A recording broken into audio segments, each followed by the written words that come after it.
Friends, ಇವತ್ತು finally ಊರಿಗೆ ಹೊರಟಿದ್ದೀನಿ. ಇನ್ನು ತುಂಬ ದಿನ ಆಯಿತು, 2.5 ತಿಂಗಳೇನಾಯಿತು ನಾನು ಊರಿಗೆ ಬಂದುಬಿಟ್ಟು ಇಲ್ಲಿಗೆ. ಇನ್ನು ಊರಿಗೆ ಹೋಗಬೇಕು, ಸ್ವಲ್ಪ ದೇವಸ್ಥಾನಕ್ಕೆ ಹೋಗೋದಿದೆ, ಅದಕ್ಕೋಸ್ಕರ ಹೋಗಲೇಬೇಕಾಗಿದೆ. ಅದಕ್ಕೆ ಹೊರಟಿದ್ದೀನಿ. ಇನ್ನು ರೆಡಿ ಆದೆ ನಾನು ಸಿಂಪಲಾಗೇನೆ.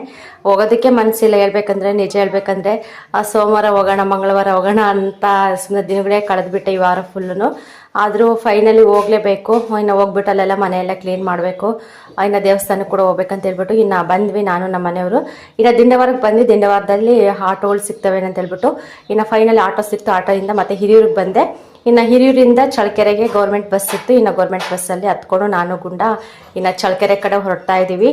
ಅವನು ಅಷ್ಟೇ ತುಂಬ ಮಿಸ್ ಮಾಡ್ಕೊತಾ ಇದ್ದಾನೆ ಅವ್ರ ಅಪ್ಪಾಜಿನ, ತಾತನ, ಎಲ್ಲರನ್ನೂ ಕೂಡ, ಮಕ್ಕಳನ್ನು ಕೂಡ. ಇನ್ನು ಊರಿಗೆ ಬಂದ ತಕ್ಷಣ ಇನ್ನು ಇವತ್ತು ಚಿಕ್ಕಮ್ಮರದು ಇಟ್ಟಿಗೆ ಕಲ್ಲು ಕೂಡ ಎಲ್ಲ ಕೂಡ ಬಂದಿದ್ವು. ಇನ್ನು ಕಲ್ಲೆಲ್ಲ ರೋಡಿಗೆ ಹಾಕಿದ್ರಲ್ವ, ಅವೆಲ್ಲ ಸ್ವಲ್ಪ ನೀಟಾಗಿ ಎತ್ತಾಕ್ತಾ ಇದ್ದಾರೆ ಸೈಡ್ಗೆ ಎಲ್ಲ. ನಾಳೆ ಎಲ್ಲ ಆ ಕಡೆ ಮನೆ ಹತ್ರ ಎತ್ತಾಕೋಣ ಅಂತ ಹೇಳಿ. ನೋಡ್ತಾ ಇರ್ಬೋದು ಮನೆ ಯಾವ ಥರ ಇದೆ ಅಂತ ಹೇಳ್ಬಿಟ್ಟು. ನಿಜವಾಗ್ಲೂ ಮನೇಲಿ ಯಾರಿಲ್ಲ ಅಂದರೆ ಮನೆ ನೋಡೋದಕ್ಕೆ ಆಗೋದಿಲ್ಲ. ಇನ್ನು ಬಂದ ತಕ್ಷಣ ನನಗಂತೂ ಶಾಕ್ ಆಗಿದೆ. ಸುಮ್ಮನೆ ಧೂಳು ಅಂದರೆ ಸಿಕ್ಕಾಪಟ್ಟೆ ಧೂಳಿತ್ತು. ಇನ್ನು ಹೆಂಗಿದ್ರು ಕೂಡ ಭಾನುವಾರ ಎಲ್ಲ ಡೀಪ್ ಕ್ಲೀನ್ ಮಾಡ್ಬೇಕಂತ ಹೇಳ್ಬಿಟ್ಟು ನಾನು ಇನ್ನೇನು ಕೂಡ ಕೆಲಸ ಸ್ಟಾರ್ಟ್ ಮಾಡಲಿಲ್ಲ. ಇನ್ನು ಚಿಕ್ಕಮ್ಮನೇ ಅಡುಗೆ ಮಾಡ್ತೀನಿ ಅಂತ ಹೇಳ್ತಿತ್ತು. ಸರಿ ಅಂತ ಹೇಳ್ಬಿಟ್ಟು ನನ್ನ ತಮ್ಮ ಕೂಡ ನೋಡ್ತಾ ಇರ್ಬೋದು. ತುಂಬ ದಿನ ಆಗಿತ್ತು ನನ್ನ ತಮ್ಮನ ಕೂಡ ನೋಡಿ. ತುಂಬ ಸಣ್ಣ ಆಗಿಬಿಟ್ಟಿದ್ದಾನೆ ಯಾಕೋ. ಮುಂಚೆ ಡುಮ್ಕಿದ್ದ, ನನ್ನ ಕಣ್ಣಿಗೆ ಯಾಕೋ ಸಣ್ಣ ಕಾಣಿಸ್ತಾ ಇದ್ದ. ಇನ್ನು ಸಾಯಂಕಾಲ ಆದರೆ ಸಾಕು, ಸಿಕ್ಕಾಪಟ್ಟೆ ಚಳಿ ಇರುತ್ತೆ. ಇನ್ನು ಸಾಯಂಕಾಲ ಟೈಮ್ ಕೂಡ ಇನ್ನು ಬೆಂಕಿ ಕಾಯಿಸ್ತಾ ಇರ್ತಾರೆ ನಮ್ಮ ಅಕ್ಕ, ನಮ್ಮಣ್ಣ ಎಲ್ಲರೂ ಕೂಡ, ನಾವು ಕೂಡ ಕಾಯಿಸ್ತಾ ಇರ್ತೀವಿ. ಇನ್ನು ಚಿಕ್ಕಮ್ಮ ಅಡುಗೆಗೆಲ್ಲ ರೆಡಿ ಮಾಡ್ತಾ ಇತ್ತು. ಓಕೆ ಫ್ರೆಂಡ್ಸ್, ಸಿಗೋಣ ನೆಕ್ಸ್ಟ್.